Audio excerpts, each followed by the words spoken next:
Hello, people. The name is Vidashi. Welcome to the African Time.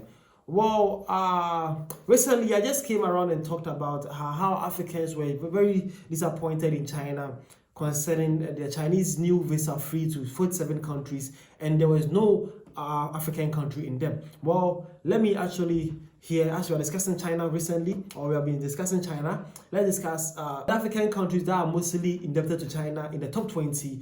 Let's see the countries that are actually indebted to China and how many African countries were actually listed in the top 20. Are you guys ready? Let's go. Okay, so global statistics says top 20 countries debt to China. Number 1 is Pakistan with $26.6 billion. Number 2 is Angola with $21 billion. Number 3 is Sri Lanka with $8.9 billion. Number 4 is Ethiopia with $6.8 billion. Number 5 is Kenya with $6.7 billion. Number 6 is Zambia with $6.1 billion. Number 7 is Bangladesh with $6.1 billion. Number 8 is Laos with $5.3 billion. Number 9 is Egypt with $5.2 billion. Number 10 is Nigeria with $4.3 billion. And number 11 is Ecuador, $4.1 billion. And number 12 is Cambodia with $4.4 billion. And number 13 is Belarus with $3.9 billion. And number 14 is Cote d'Ivoire with $3.9 billion. And number 15 is Cameroon with $3.8 billion. And number 16 is South Africa with $3.4 billion. And number 17 is Congo Brazzaville with $3.4 billion. And number 18 is Brazil with $3.4 billion also. Number 19 is Mongolia, $3 billion. And at number 20, we have Argentina with $2.9 billion. Okay, so there you have it, okay? These countries listed here are said to be your top 20 most indebted countries to China, okay? But what do I do here? My name is Vidashi, and this is African Time, and my most concentration are on the African people or the African countries here. Now, let's see and check about how many African countries were in the top 20 of the debted countries to China, okay? Now, let's see. So, at number 2, we had Angola. At number 4 is Ethiopia. Number 5 is Kenya. Number 6 is Zambia. At number 9, we have Egypt. Number 10, we have Nigeria. At number 14, we have Cote d'Ivoire.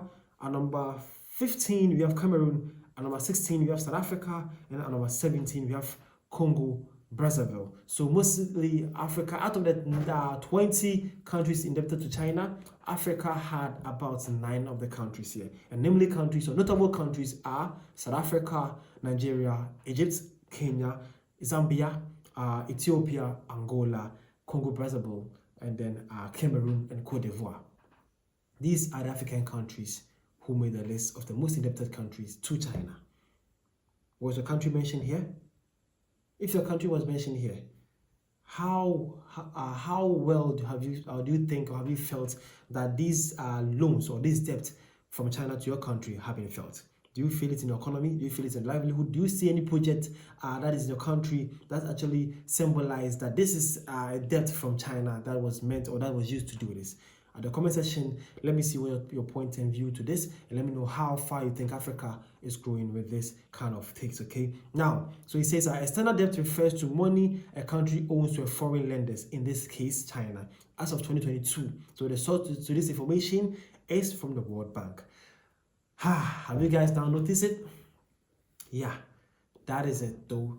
Let me see. So the biggest country right now owing to China is Pakistan. But the biggest African country right now owing to China is Angola with a whopping 21 billion US dollars. Wow. A very oil-rich country like Angola owing $21 billion to China. Angolans, what did you guys use the money for? Can you guys actually account for that?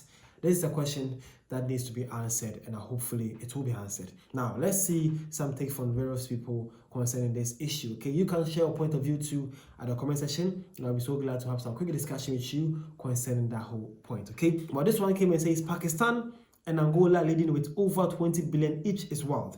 That is a huge financial dependency on China. Sri Lanka, Ethiopia, and Kenya not far behind either.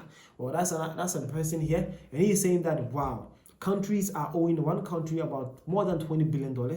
That is insane. And he's saying that you're also not forgetting countries like Sri Lanka, Ethiopia, and Kenya also not being so far behind. Well, that is his take, though. And he's saying that how is it even possible? Well, again, this one says some of these debts explain the growing Chinese influence in local infrastructure, especially in countries like Kenya and Sri Lanka, post, road, and everything. Well, exactly. This one is saying that some of these debts explain the growing Chinese influence in local infrastructures. Yeah, that's true though. We all know how some ports, some roads, and highways, a lot of things are being funded by China in most African countries, and then all these are just loans. They are debted to China. Wow, that's serious. When will Africa ever free themselves from these chains? Okay. Well, again, this one says, how did China give away all this money? Well, that's a question for another day. How did China even give away all this money? Well, if you want to know, they did this by actually providing services to these countries, and then in a way that they can actually pay though. For now, they can't pay. Hopefully, they can do. But it's something, I would say that these debts actually was meant or have something to show for. Is it that they build a road? Is it that they construct parliament buildings or stadiums or anything? It's actually something that you can see, not just a loan granted for the politicians to actually squander. Now, this is actually something to see, but hopefully it has a better payment plan so that these countries can actually pay, because it's too much. It's very too much. Now, this one says China has built an empire by indirectly colonizing these countries with debt traps. Yeah, that is what he's saying though. He's believing that these all debts are trapped to these countries, and he's saying China has actually built an empire using these loans. And it's saying again, this one says Ecuador, Cambodia, Belarus, Cote d'Ivoire, and Cameroon all have billions in debt to China. The reach of Chinese lending is pretty extensive.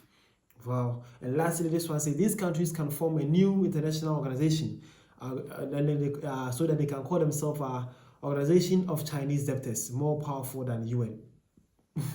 Bro, what are you saying, bro?